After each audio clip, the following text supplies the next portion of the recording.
Hello everyone, and welcome to SUNUP. I'm Lyndall Stout. The recent rains across Oklahoma have been helpful in many ways, but producers who applied nitrogen earlier in the season may need to reapply.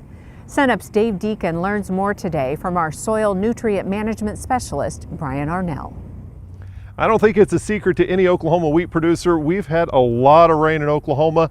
And Brian, what has all that rain meant for the nutrients in the soil? So if we look at, I was just looking at the 60-day and 90-day total rainfalls. The 60-day, we're looking at a lot of teens across the state, especially the wheat belt. And the 90-day, we're approaching 20 inches of rainfall and above that in some areas for the 90-day. Why that's important is it goes back to a lot of the wheat that's in the ground now is graze out or dual purpose wheat. So that means it was planted anywhere from July on through August and early September, which means the majority of its nitrogen was put down prior to establishment, which puts fertilization through July, August, and September. The unfortunate thing is that our sources of nitrogen are ammonium based. So anhydrous ammonia, it's NH3, goes to NH4. Unfortunately, ammonium goes through the process called nitrification, and that happens in conditions where there is moisture and temperatures above 50 degrees. The problem is, since application, we've had moisture and we've had temperatures above 50 degrees. So in just best case scenarios or best guess estimates, I would put, if you fertilized in the month of July, there's a good chance by this point in time, you've converted as much as 50 or more % of that ammonium into the nitrate form. And if we move that into in August, we're 40 or 50. Again, this is rough estimates, right, assuming certain soil and weather conditions. The problem with nitrate is that it is mobile and mobile with water.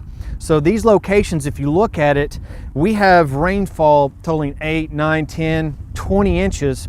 That is moving water down through the soil profile, and when there's nitrate there, it's moving down with it. So sloping fields, that even if it's on a slope, you're going to have nitrate go down, hit a limiting layer, and move down slope.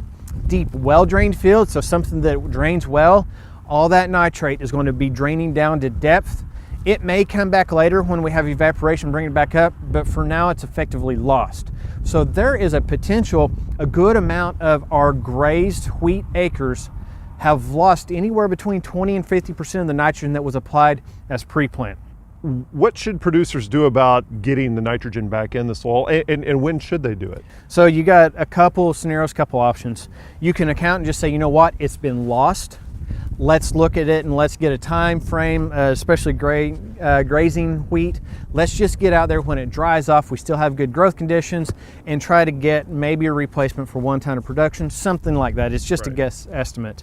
And of course, like I've always supported, is the enriched strip. If you don't know what's out there, because honestly, my guess of 50% loss is 50% plus or minus 40%. So you're anywhere from losing 10 to 90%, I don't know. To go to your county educator, go to your county office, see if you can borrow a push spreader. Right. If they don't have one, I'll get them one, and put out some strips of nitrogen. When those show up in the grazed or non-grazed, we know it's time to fertilize, and we can make those recommendations, make sure we're as efficient as possible with nitrogen. With that, does it need to be ahead of a rain or following a rain event? So since we're in the fall, going into cooler conditions, we have a little bit more flexibility. When our temperatures are cool, the application of urea, UAN, what be it, is a little less risky. If we stay warm this winter and we have moisture, it's going to be best case scenario to apply above, in front of a rain, a couple days in front of a rain, hopefully get a good ½ an inch to incorporate it. Is it worth doing it now or closer to first hollow stem? So on a grazing scenario, and again, I go back to a lot of our grain only is not planted yet, and so maybe the nitrogen's not down on it yet. Right.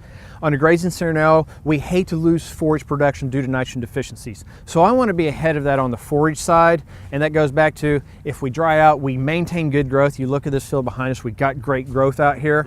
I'd be looking to get nitrogen on, or at least have a strip out there to know now. If we're grain only, if you put on your pre-plant already in grain only and you've seen anywhere between 6 and 12 inches of rainfall, I'm not going to count there's going to be a whole lot there by the time we go to grain. Put on your enriched strips and look at an application anywhere between January and March. Watching the enriched strip, watching that crop progress, all goes back to, are we going to be cold this winter? Are we going to be dry, wet? That changes some of the decisions. Okay, thank you much, Brian Arnall. And for more information on that, go to your county extension office or visit our website, sunup.okstate.edu.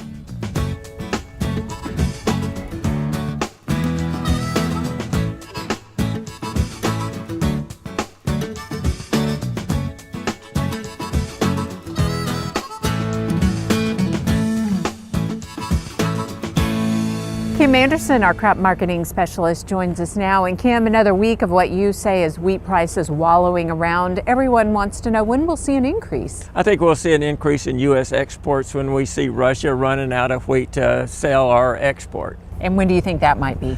Probably January, February time period. You look at Russia's projected to export about 1.3 billion bushels. That's compared to a little over 1.5 last year. They're producing this year about 2.5 billion, a little over that. Last year's 3.1. If you look at their exports, that's 336 million bushels during the August and September time period. At that pace, they're going to run out of wheat to export. They're going to reach that 1.3 billion by about that January, February time period. And when they run out, demand will come to the United States. And with that in mind, how much do you think U.S. hard red wheat exports might increase? Well, right now on the October WASDE, the USDA is projecting that U.S. hard red wheat, that's hard red spring and hard red winter wheat, exports will increase by 71 million bushels. Look at hard red winter, it's about even with last year, and you look at hard red spring, about that 71 million there. However, right now, if you look at our current export sales, hard red winter wheat is 38% below last year's level. Even exports, that means we're going to have massive export demands when Russia runs out of wheat. So for producers who might have wheat in storage, guidance on to sell or to keep storing? Well, there's about a 50-cent risk in the market. So if they can afford 56 cents, if I had wheat in storage and I could afford the 50 cents, I think I'd hold out for that January, February time period. Because if the market comes into the United States, and when it does, we're at $5 now, I think we could pick up 75, 80 cents if we get good demand. Okay, thanks a lot, Kim. We'll see you next week.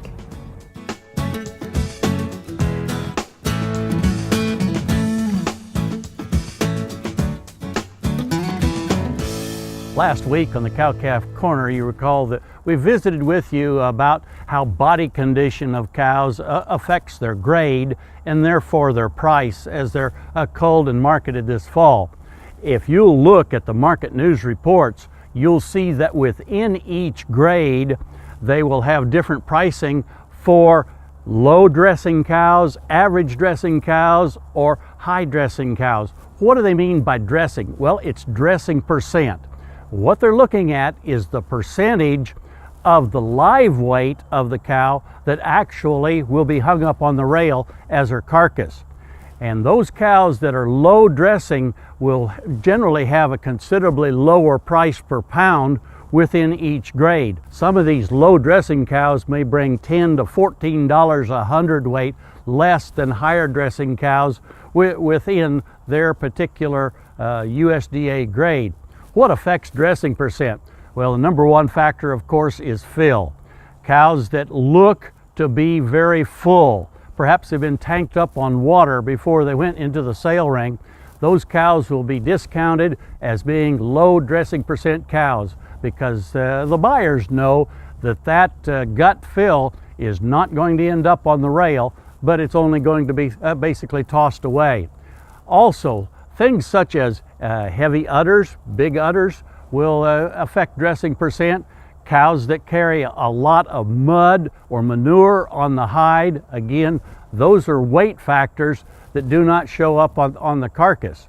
Those are the keys that probably will affect dressing percent the most. I really want to encourage producers as they cull cows this fall, don't make the mistake of trying to get them extra full before they go into the sale ring. It's counterproductive. Those buyers will recognize that and discount those cows severely enough that it'll more than make up for the additional weight that you might have been able to put on the cow. So let them go through the ring in normal fill and therefore certainly end up as average to high dressing cows, and you'll get the better price because of that. Hey, we look forward to visiting with you again next week on SUNUP's Cow-Calf Corner.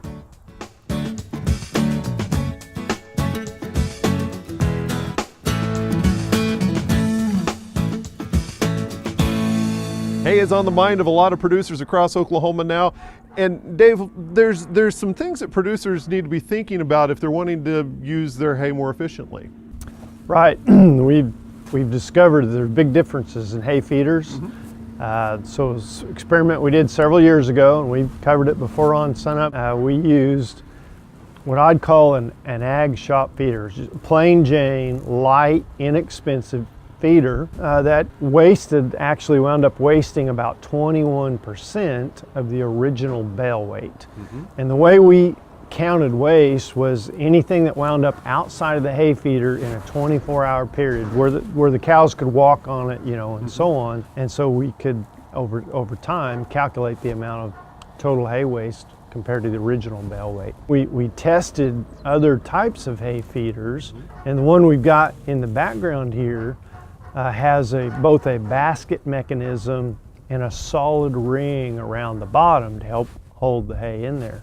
But this feeder actually wasted about 5% of the original bale weight, so dramatic difference.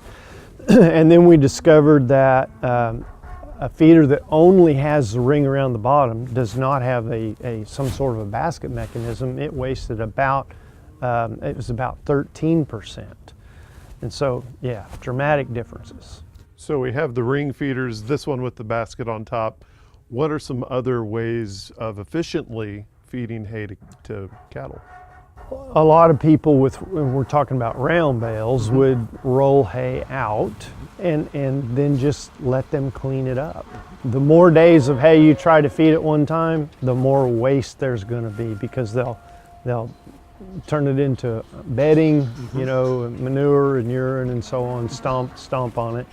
So that waste can be pretty significant if you're rolling it out, unless you control the amount they get and minimize it and make sure they clean it up.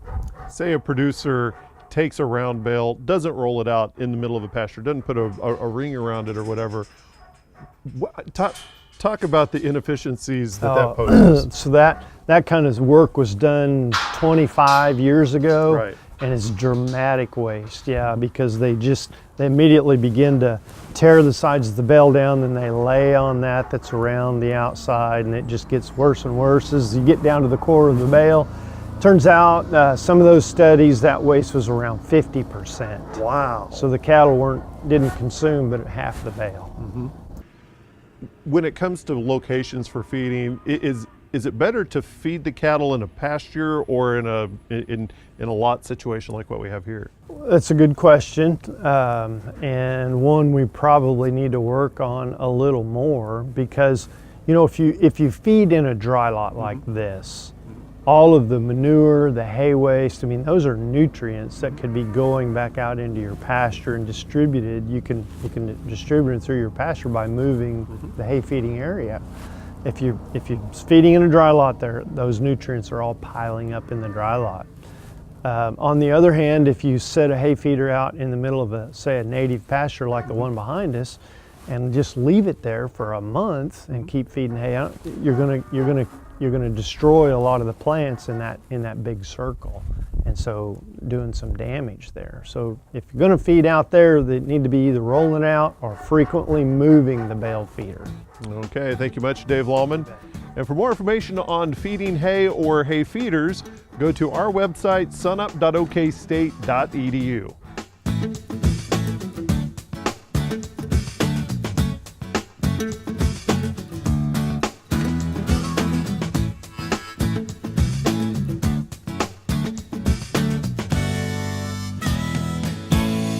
Occasionally, people will say that the FDA allows bugs in our food. It's something they hear on Facebook, Twitter, somewhere on the internet. And it's a little bit more complicated than that. What these stories are referring to are food defect action levels that the FDA has established for different kinds of food. In other words, these are maximum levels of natural or unavoidable defects in human foods that present no health hazards. Foods that exceed these levels are subject to action by the FDA. Something else that's important to remember is that if a food is actually harmful to a consumer, the FDA is going to act whether or not that food exceeds any sort of food defect action level. It's also important to keep in mind these levels aren't are for things that are kind of shocking, insect parts or rodent hair, but they're also for things like sticks, stones, stems, soil, just to name a few other defects. So that's a little bit of the reasoning behind why the FDA has set these food defect action levels. It's also important to remember that many food companies have their own quality standards that are much more strict.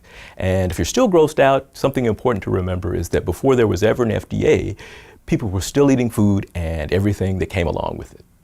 If you want more information, visit fapc.biz or sunup.okstate.edu.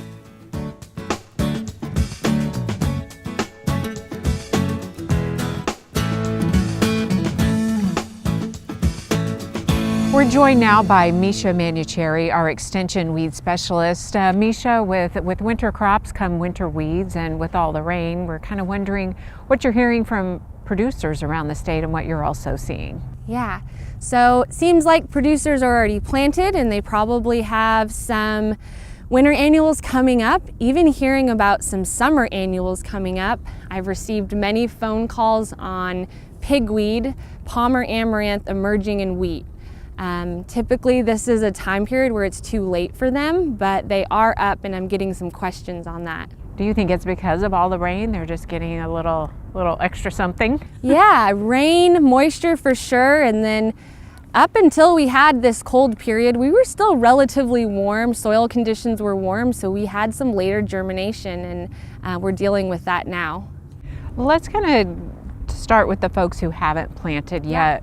In getting their fields ready and optimal for getting crops started, what kind of guidance do you have for them at this stage? Yeah, so one of the best management practices we can do as far as weeds go is start clean.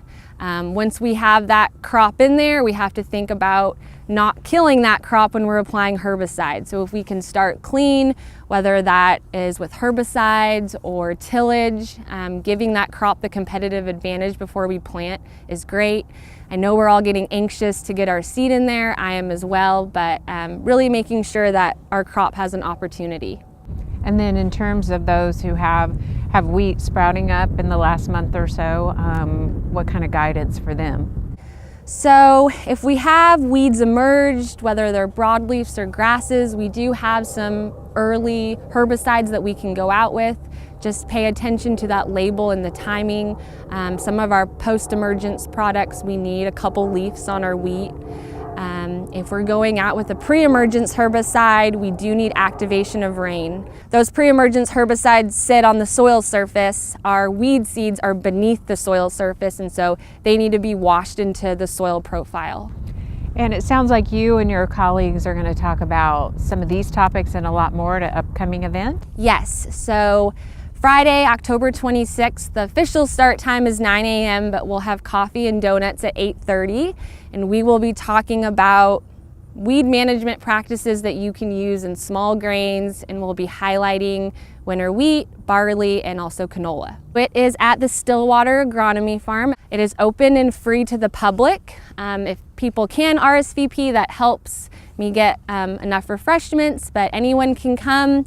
And it will probably last until 11:30. It'll be most of the morning. And people have really have enjoyed it in the past. I think so, yeah. We usually at least learn something. Of course. Yeah. Okay. Well, thanks a lot, Misha. Yeah. And for more information on the Weed Symptomology Clinic, just go to sunup.okstate.edu.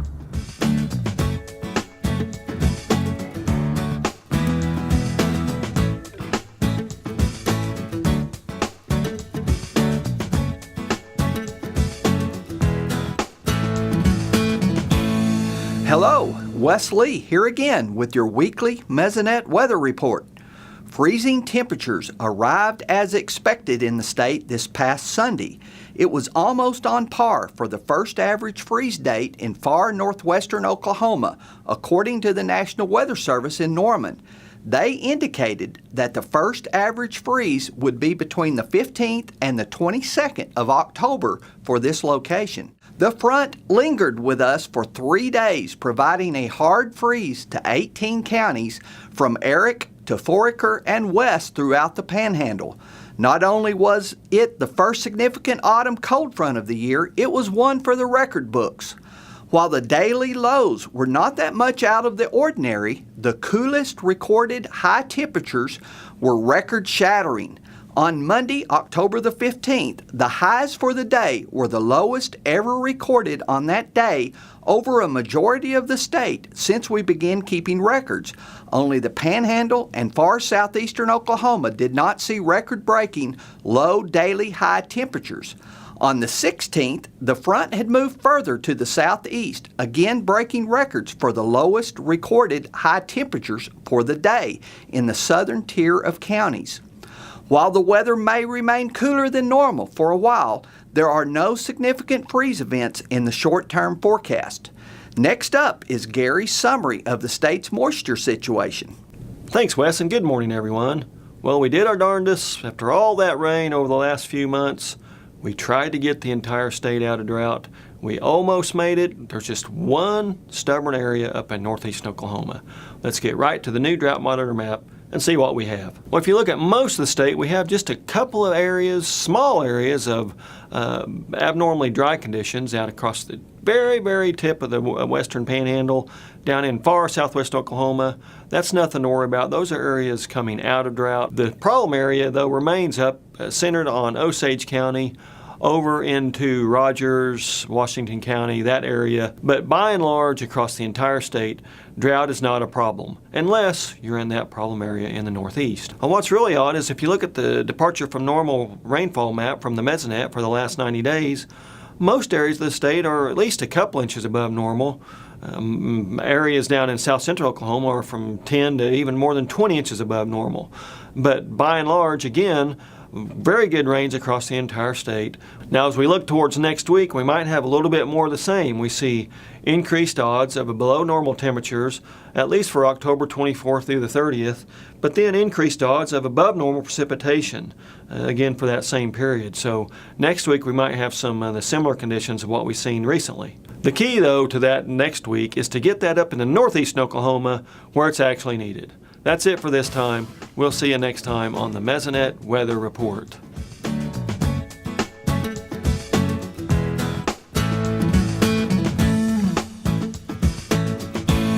If I mention the word rabies, I think most people would have an image in their mind of this very aggressive dog with large amounts of drool coming from its mouth, snarling teeth, and attacking everything in sight, which is not a bad image if we think of the furious form of rabies.